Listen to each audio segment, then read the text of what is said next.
گوجری زبان میں اپڈیٹ سنیے۔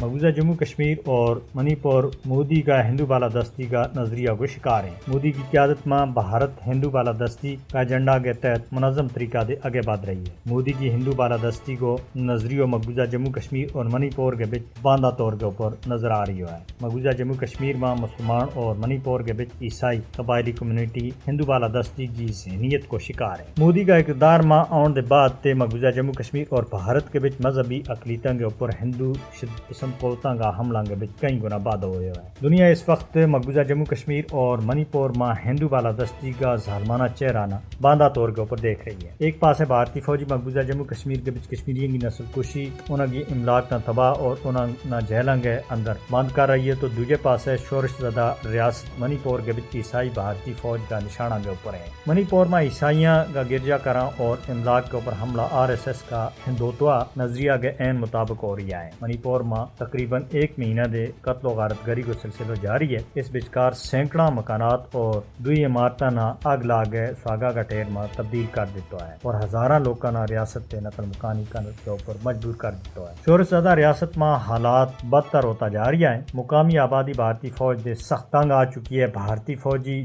درجنہ لوگوں نے قتل اور سینکڑا نے گرفتار کر چکا ہے۔ ایک تازہ واقعہ کے بیچ لوگوں کا ایک مشتعل ہجوم نے بھارتی فوج کا اسلحہ خانہ کے اوپر داو بول گئے 1000 سے زیادہ ہتھیار اور اسلحہ گولہ بارود نہ لوٹ لیا ہے۔ ریاست میں پہلے ہی کئی تنظیم بھارت کے کنی ہونے کی تحریک چلا رہی ہیں، جن نہ عوام میں خاصی مقبولیت حاصل ہے۔ مودی کی ہندو بالادستی کی سیاست مسلمانوں، عیسائیوں اور دوسری اقلیتوں کے خلاف نفرت انگیز اقدامات کے اوپر مشتمل ہے۔ مقبوضہ جموں کشمیر کی خصوصی حیثیت کی منسوخی، آسام کا مسلمانوں کی شہریت انہوں کو خسنوں اور منی پور کے عیسائیوں کے اوپر حملہ مودی کی بالادستی ذہنیت کا باندھا ثبوت ہے۔ مودی کو ہندو بالادستی کو نظریہ علاقائی امن کے واسطے بہت بڑا خطرہ بن گیا ہے۔ بین الاقوامی برادری نہ مودی کا ہندو بالادستی کا منصوبہ کا خطرات نہ سمجھنا چاہیے۔